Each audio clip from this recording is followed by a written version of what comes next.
My name's Joe. This was after a casual drink with my colleagues at the end of the workday. I think it was a little past 8 o'clock at night. Just as I was about to enter the convenience store near my house, a young girl came out there. The smell of shampoo wafting from her hair was so incredibly strong that I half turned my head and followed her with my eyes. Sure enough, I knew her. She lived in the apartment building across from mine.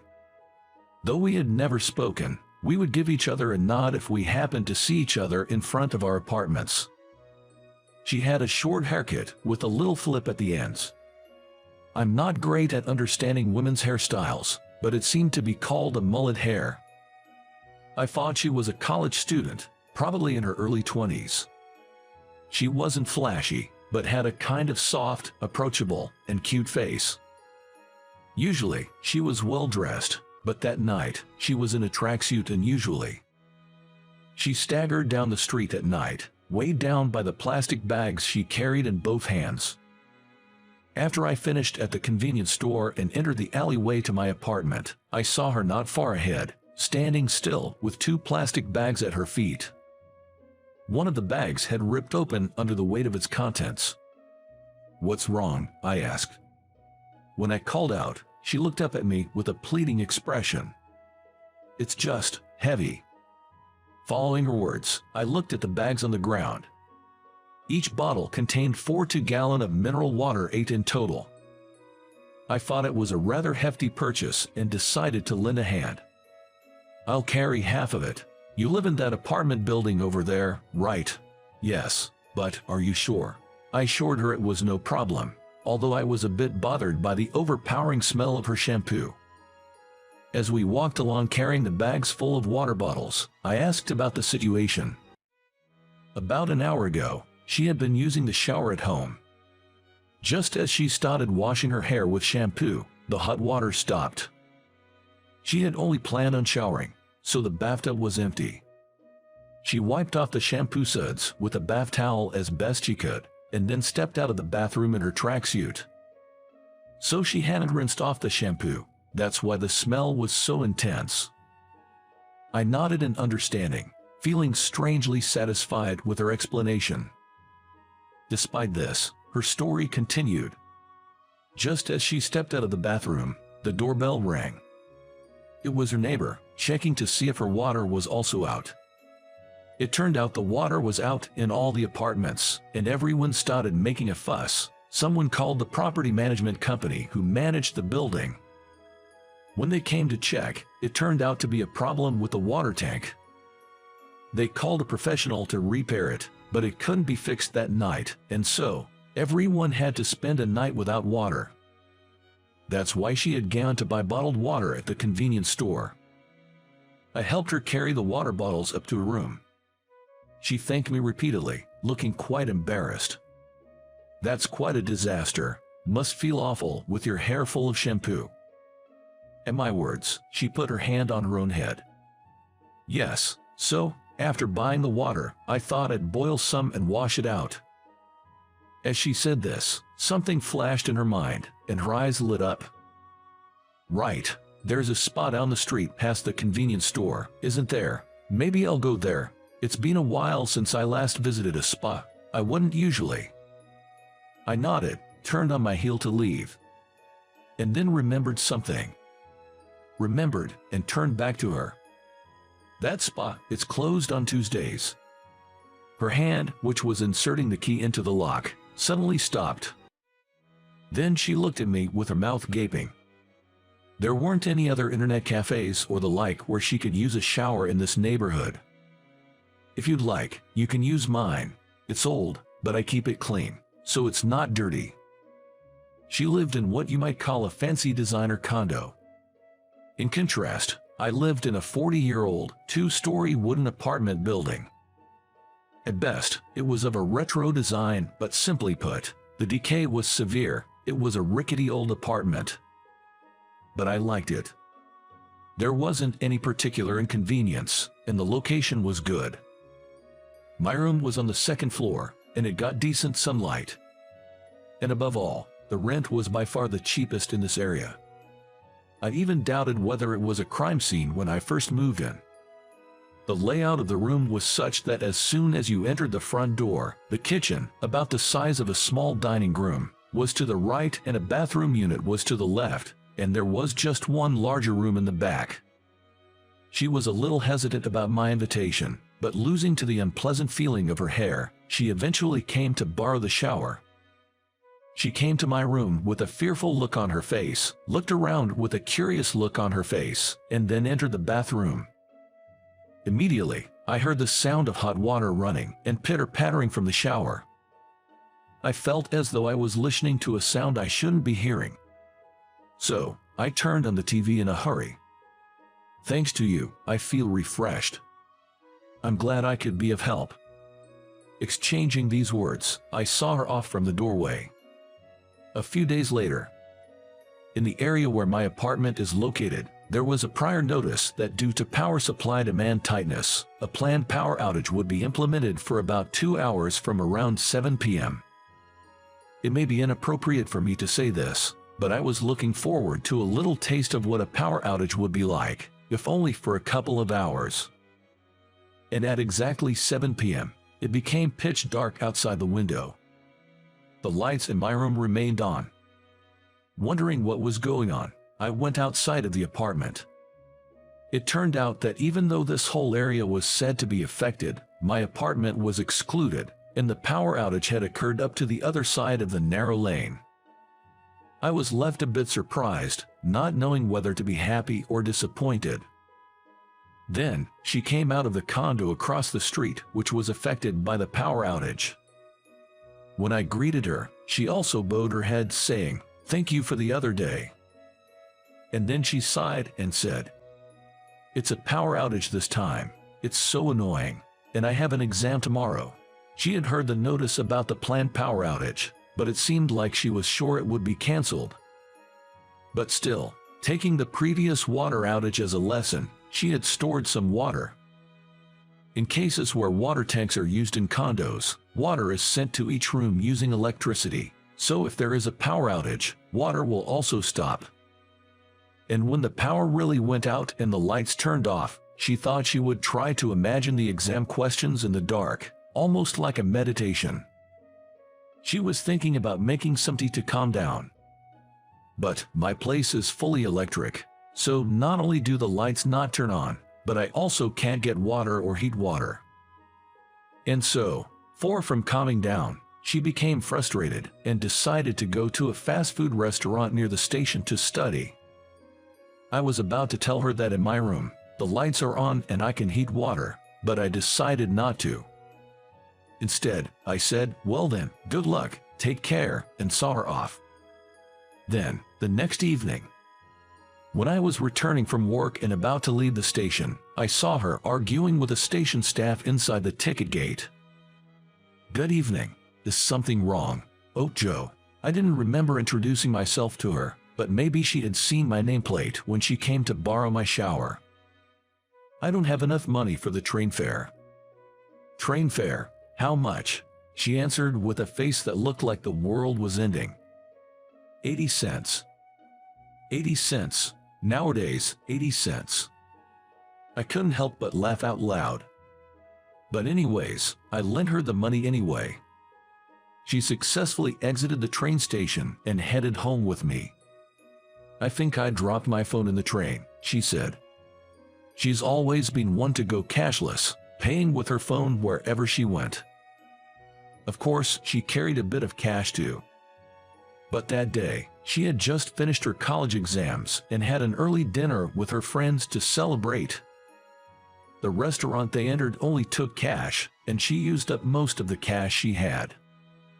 Then she took the train, but she used her phone as her train pass as well.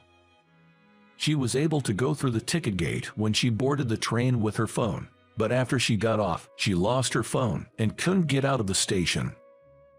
When she explained the situation to the station staff, they checked for lost items, but told her, "We have no matching reports yet.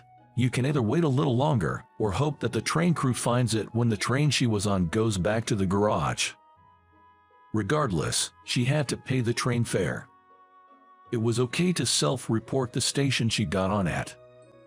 She should have just said she boarded from the next station, but she honestly answered.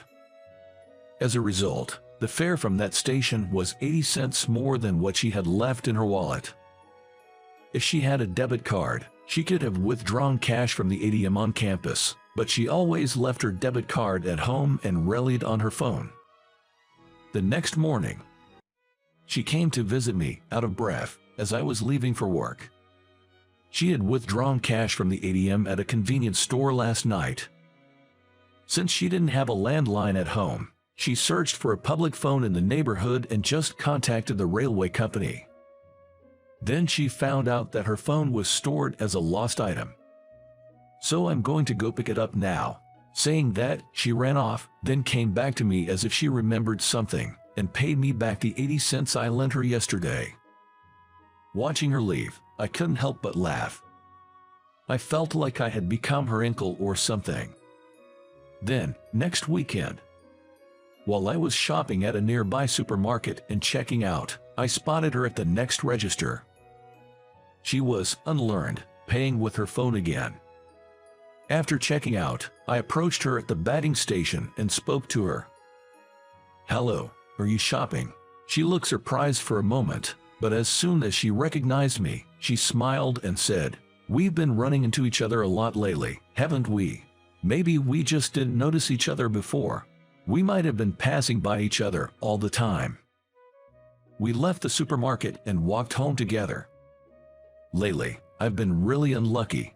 Remember the water cut off and the scheduled power outage the other day, and dropping my phone and the train fare? She looked up in the sky and shook her shoulders back and forth in a bored manner. I'm really fed up. I failed my college exam, and I made a mistake at my part-time job and got scolded. And the other day when I was walking on the street, I even got pooped on by a crow. I chuckled through my nose. Hey, we all have times like that. Suddenly, she got an idea and said, "Hey Joe, can I use your kitchen today?" I said okay, but asked why, and she answered. The reason she hasn't been lucky lately is because of the apartment she's living in. Since she moved there, she feels like her luck has turned bad. I'm not good at cooking, but I'm good at making omelets. But the apartment I'm living in is all electric with an induction heater. She said that with an induction heater, she couldn't make an omelet the way she wanted. I thought blaming it on the tools was a bit much. Maybe it's a kind of exorcism. If I can make a good omelet with gas, maybe I'll move to a place that's not all electric. I didn't expect the word exorcism to come out of her mouth. Sure, why not? Give it a try. I'll taste it for you. The omelet she made turned out overcooked and hard, far from delicious. Several more days passed. A major hurricane was approaching, and the company ordered us to finish work early. Just after 4 p.m., I left the office and got on the train for home. As predicted, the weather was threatening, with strong winds blowing and ominous, thick rain clouds hanging in the sky. I did some shopping at the usual supermarket on the way home and hurried back to my apartment. When I got there, she was sitting alone in a squatting position in front of my door. "What are you doing? Is something wrong?" I asked. She looked up with a sad face and told me that a group of friends from her college club, who she was very close with, had organized a mixer a few days ago. She found out today that she was the only one not invited. She said she felt left out. What a foolish thing to worry about. Well, that's youth for you, I said, laughing off the situation. Anyway, the wind is getting stronger and it's starting to rain. The storm is coming. You should go home. Or would you like to come in? To my surprise, she said she would like to come into my apartment. The storm was getting closer and the wind and rain were intensifying. My 40-year-old poorly constructed apartment was making all sorts of creaking and groaning noises. She looked anxious the whole time. She probably has never heard such noises in her fancy apartment. "Are you going to eat with me? I'm making fried rice for dinner." I called out from the kitchen. She happily accepted the offer and came to the kitchen. I placed the frying pan on the gas stove, added some oil, and started tossing in the ingredients one by one. With a swift backward pull, I tossed the fried rice in the air with the pan. "Wow, you are good. Can I try?" she asked. I handed over the pan to her, who was very motivated. She shook the pan once. The fried rice in the pan didn't budge. With a serious look on her face, she tried again, putting more strength into it. The fried rice leaped out of the pan, scattering around. "Oh no, it spilled out," she said. "Let me do this," I offered. I gently pushed her to the back of the room and resumed cooking. Then, we sat across from each other at a small table and ate the fried rice. Thanks to the storm, the room was noisy with all the creaking and groaning. "Have you lived here for a long time?" she asked. "Well, I'm about to renew my lease for the third time, so about 6 years, almost 7, actually. Why do you ask?" I responded, looking up at her. She seemed lost in thought. Then, she pulled out her phone and showed me the screen. It was a horoscope app. It says, "A time of many troubles. Reconsidering your current environment might be beneficial." "Do you believe this kind of stuff?" I asked. "Well, not necessarily, but it's kind of on my mind. Some things do come true," she replied. Now, I understood what she was trying to say. She had previously mentioned that her recent streak of bad luck might be due to her current apartment. And now, this horoscope suggests she should reconsider her environment. The first thing that came to her mind when she thought about changing her environment was her apartment. She may be wondering if she should move or not. And so, out of curiosity, she asked me how long I've been living here. The other day, it was an exorcism, now a horoscope. I realized she was surprisingly superstitious. "So, are you thinking of moving?" I asked. "How did you know? Are you a clairvoyant?" she responded. What a clairvoyance. So she's not only superstitious. Well, why not? A fresh start can be a good thing. Maybe you should consider moving, I suggested. I guess so. Maybe I really should move after all. She seemed to be still struggling. But I thought, if she decided to move and disappeared from the apartment across the street, I would feel lonely in a different way. She said she was about to go home, so she was putting on her shoes in the entryway. The peak of the hurricane seemed to have passed, but even so, it was still pouring rain outside. "Thanks for the fried rice. Hold on, I'll walk you home." With that, I grabbed my coat and quickly put on my shoes. Even though I said I'd walk her home, her apartment was right across the street. The width of the street is only about 13 feet. It only takes a few steps to get to the other side. But I wanted to walk her home. We descended to the first floor of the apartment. I opened the coat I was carrying, and we both held it above our heads like a makeshift umbrella. "Let's go." Then, 1 step, 2 steps. The rainwater pooled on the road splashed up. 3 more steps and we could cross the road. I shouted, holding her shoulder. "All right, let's go for it." "Yes. On your marks, get set, go." Hop, step, jump. We landed in front of her apartment. Then, she pulled my hand and dragged me into the entrance. "I've decided. I'm going to move." "Ah, so you've decided." I regretted a bit for telling her to move unnecessarily. "Can I have your contact?" When she asked, I gave her my cell phone number. She saved that into her smartphone. "I'll send you an email later." I silently nodded and said goodbye to her. A month later, she left the apartment across the street. I thought I would feel lonely not seeing her face anymore, but that was not the case. Instead, I became busier. Because I'm exchanging emails with her many times a day. How did you like today's story? Your channel subscription and likes give me the motivation to keep creating. I'm also looking forward to reading your comments. See you in the next video.